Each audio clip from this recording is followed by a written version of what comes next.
কলকাতার সল্ট লেকে সেখানে কি হয়েছে আপনাদের জানিয়ে রাখি যে সেখানে আইসিবি যারা কর্মী রয়েছেন তারা বিক্ষোভ দেখাচ্ছেন।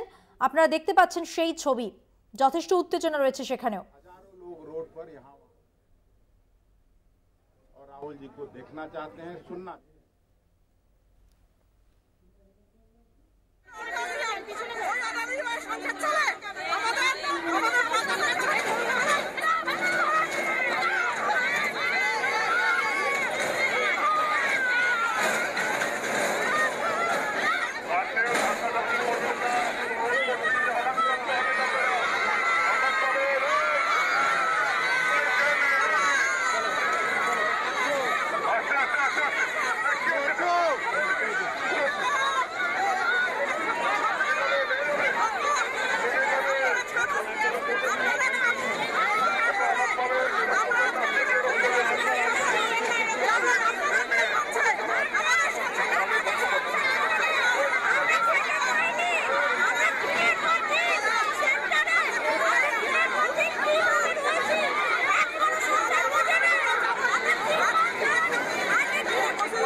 প্রতিনিধি দেবপম সরকার এই মুহূর্তে টেলিফোন লাইনে রয়েছেন, কথা বলবো তার সঙ্গে। দেবপম, কি কারণে এতটা উত্তপ্ত হয়ে উঠেছে পরিস্থিতি? ব্যারিকেড ভাঙার চেষ্টা করছেন আশা কর্মীরা, পাশাপাশি তারা বিক্ষোভ দেখাচ্ছেন অনেকক্ষণ ধরে, কি দাবি তাদের? দেখো, মোট 8 দফার দাবিতে তারা আজকে কিন্তু সল্ট লেকের ফিজিও কমপ্লেক্সের সামনে ইন্দিরা ভবনের ঠিক পেছনেই তারা জমায়েত করেছেন। তাদের দাবি, দীর্ঘদিন ধরে তারা আন্দোলন চালাচ্ছেন, অথচ রাজ্য সরকার তাদের যে আন্দোলনের দাবি সেই দাবি তাদের কর্ণপাত করছেন না, এমনটাই অভিযোগ আশা কর্মীদের। তাদের যেটা দাবি যে তাদের ন্যূনতম 26,000 টাকা বেতন হওয়া উচিত, পেনশন হওয়া উচিত, এবং অবিলম্বে যে পরিকাঠামোতে দিনের পর দিন সবজি এবং ডিমের দাম বাড়ছে, অথচ তাদের কিন্তু বাচ্চাদের খাবারের জন্য আশা কর্মীদের যে রান্না করতে হয় সেই ডিমের দাম তারা পাচ্ছেন না সঠিক মূল্য, এবং সেই জন্য কিন্তু তাদের ঘাটতি হচ্ছে, এবং সেই ঘাটতি পূরণের যে গ্যাপটা সেই গ্যাপটা কিন্তু কোনোভাবেই ফুলফিল করা যাচ্ছে না।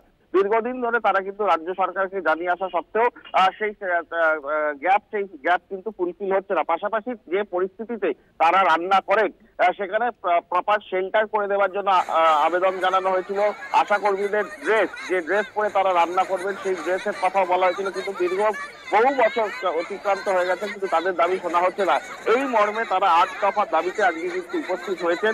এর আগেও তারা বিক্ষোভ দেখিয়েছিলেন বিভিন্ন সভায়, কিন্তু আজকে তারা এসছেন মন্ত্রী শশী পাজের কাছে ডেপুটেশন দিতে। যদি সেই 8 জনের প্রতিনিধি দল ইতিমধ্যেই তারা গিয়েছেন ডেপুটেশন দিতে, আজকে যদি সেই ডেপুটেশন না গ্রহণ করা হয় বৃহত্তর আন্দোলনের পথে হাঁটবে বলে এমনটাই হুঁশিয়ারি দিয়েছেন আশা কর্মীরা। দেবপম, তুমি আমাদের সঙ্গে থাকো। জ্বালানির বিল দিতে হবে পার ডে, এটা আমরা দাবি করছি। আমাদের যে দাবি, আজ আমরা শৈশালী ভবনে যাব, আমাদেরকে আটকিয়ে দিচ্ছে প্রশাসন থেকে, আমাদের আটকাতে পারবে না, আমাদের দেয়ালে পিঠ থেকে গেছে, আমরা লড়াই চালিয়ে যাব, আমরা রাস্তায় শুয়ে পড়বো, আমরা ব্যারিকেড ভেঙে ফেলবো। দিদি, এখানে একটা প্রশ্ন, যে মিড ডে মিলের যে খাবারের মান সেটা উন্নত করতে বলা হয়েছে বারংবার, কিন্তু দেখা যায় যে খাবারের সেই উন্নত মান বাচ্চারা পায় না, কিন্তু কেন পায় না? সব জায়গায় সমান না, কিছু কিছু জায়গায় এই খাবারের মান উন্নত নয়, কিছু কিছু জায়গায় খারাপ ভালো দিচ্ছে, কিছু কিছু জায়গায় খারাপ দিচ্ছে। আমরা চাই সারা পশ্চিমবাংলায় সার্বিকভাবে এই খাবার উন্নত মানের দেওয়া হোক। আবার এটাও আমরা চাচ্ছি যে শিশু খাদ্যে অর্থটা বরাদ্দ করা হোক। আজকে ডিমের দাম বলেন, সবজির দাম বলেন, 11 পয়সা সবজি, 11 পয়সা সবজিতে বাচ্চাদের হয়, কিন্তু এনারা দিচ্ছেন। সেন্টারে পরিকাঠামো নেই, গাছতলায় কোথায় সেন্টার করি, সব সেন্টার বানানো হয় না। আমরা বারবার ডেপুটেশন দিয়েছি ভেস্টল্যান্ড থেকে আমাদের সেন্টার করে দেওয়া হোক, কিন্তু আমাদের সেন্টার করে দেওয়া হয় না। ইউনিফর্ম দিচ্ছে না, আমরা ইউনিফর্ম নিজেরা ড্রেস কিনে বাজার থেকে কিনে আমরা ড্রেস স্কুলে যাচ্ছি। রাজ্য সরকার তো বারবার বলছে যে আপনাদের কথা শোনা হচ্ছে। পোষণ টেকারে কাজ করার জন্য আমাদের মোবাইল দেয় না, আজও বিভিন্ন ভাবে আমাদের চাপিয়ে দিচ্ছে, বিভিন্ন কাজের বোঝা আমাদের চাপ দিচ্ছে, অফিস ডিপার্টমেন্ট চাপিয়ে দিচ্ছে বিভিন্ন ভাবে। আমাদের কোনো কথা শোনা হচ্ছে না, রাজ্য সরকার আমাদের কোনো কথা শুনছে না। একটা মেয়েকে যদি বাড়িতে কাজ করে তাকে যদি আমরা বলি তোমাকে কাজে নেব না, আগামী মাসে তোমরা কাজ খুঁজে নাও, কিন্তু আমাদের যাদের বসিয়ে দিল আমরা বন্ডে সই করেছিলাম যে মৃত্যুর আগের দিন পর্যন্ত কাজ করব, কিন্তু আমাদের 2014 সালে হঠাৎ করে সকালবেলা বলে দিল তোমার 65। 8 দফা দাবি, বেতন বৃদ্ধির দাবি এবং রয়েছে আরো কিছু দাবি, সব মিলিয়ে আশা কর্মীদের যে বিক্ষোভ তা সল্টলেকে মিছিলে বাধা, পুলিশের ব্যারিকেড ভেঙে তারা এগিয়ে যান। এই ঘটনায় যথেষ্ট উত্তপ্ত হয়ে ওঠে পরিস্থিতি। সেই ছবি এবং তাদের দাবির কথা আপনাদের সামনে তুলে ধরলাম। আপাতত ধন্যবাদ আমাদের প্রতিনিধি দেবপম সরকারকে।